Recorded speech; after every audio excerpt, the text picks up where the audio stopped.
class, open your English grammar book, lesson number 10, the present tense. So today we are going to read about the fourth type of the present tense, the present perfect continuous tense. Okay, so open your book, page number 89, the present perfect continuous tense.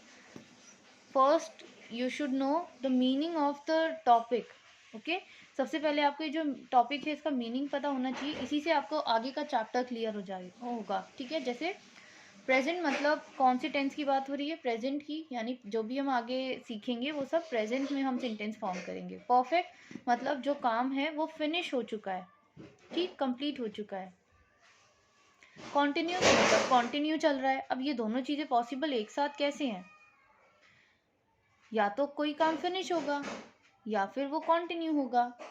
तो यहाँ पर हम ऐसे sentences को form करते हैं जो कि पास्ट में स्टार्ट हुए थे और प्रेजेंट में भी कंटिन्यू है।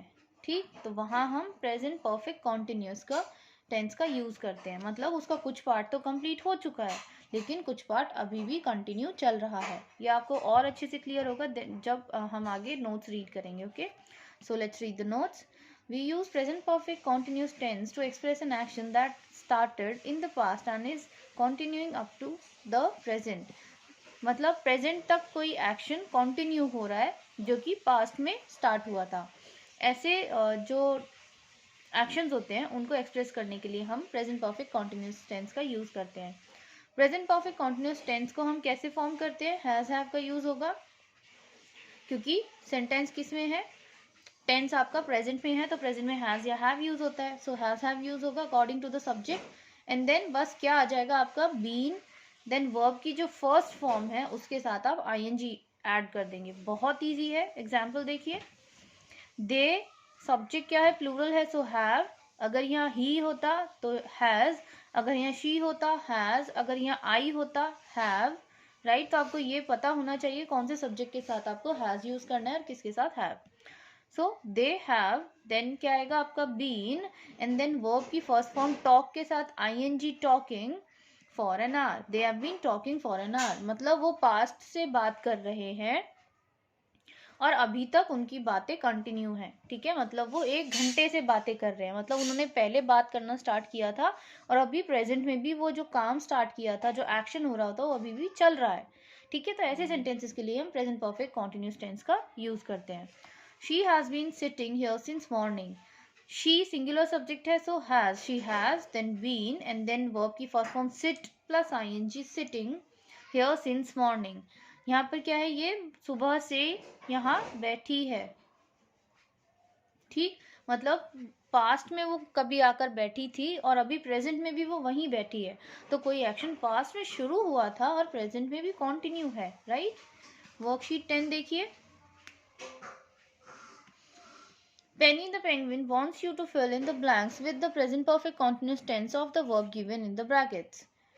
अब यहाँ पर आपको द क्लाउन, एंटरटेन के साथ क्या आएगा? सबसे पहले तो क्लाउन के साथ आपको पता होना चाहिए हैज या हैव। क्लाउन क्या है, सिंगुलर सब्जेक्ट है, so has, the clown has, and then been, has और हैव के बाद बीन आएगा।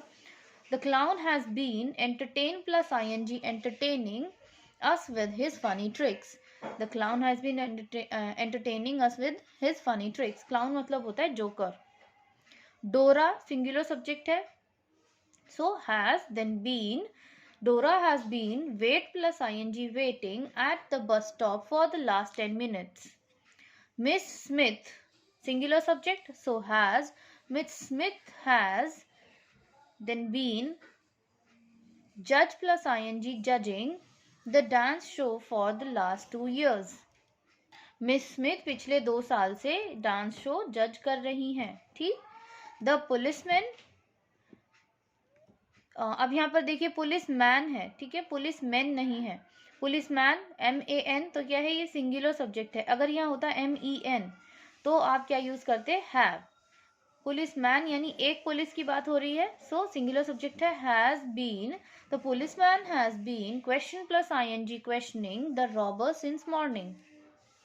Next is the children, children क्या है, प्लूरल सब्जेक्ट है, so have, the children have been Watch plus ing, watching their favorite cartoon for the last 2 hours. बच्चे पिछले 2 घंटे से अपना फेवरेट कार्टून देख रहे हैं. ठीक. They, see, plural subject है, so have been, they have been, live plus ing, living here since 2015. वे यहाँ 2015 से रह रहे हैं. ठीक. Paul singular subject है, so has been. Paul has been, try plus ing, trying to solve the puzzle for quite some time. Paul काफी समय से puzzle solve करने की कोशिश कर रहा है. Father singular subject है, so has been. Father has been, garden plus ing, gardening since morning. Father morning से gardening कर रहे हैं. The painters plural subject है, so have been. The painters have been painting, paint plus ing, painting the house since last week. पिछले हफ्ते से painters घर को पेंट कर रहे हैं. सारा सिंगुलर सब्जेक्ट है, so has been. सारा has been, gather plus ing, gathering seashells for the last half an hour. ठीक. Now worksheet 10. Tick the correct option of the present perfect tense form of the verb. She has lived or have lived. Correct option क्या होगा? Has lived, because she is a singular subject. Okay, so she has lived here for the last 2 years. Okay, he have worked or has worked. He क्या है? एक ही person के बारे में use हो रहा है, so has worked in this company for 5 years. I have not eaten or has not eaten. I के साथ हमेशा have use होता है, so I have not eaten a pizza since September. He singular subject है, so has been. He has been here for 6 months. वो यहाँ 6 महीने से है. ठीक. तारा has gifted और have gifted. Tara singular subject है, so has gifted me a good book. ठीक. So आपका यहाँ lesson ये complete होता है. If you have any doubt or query, then you can ask me in my chat box. Okay.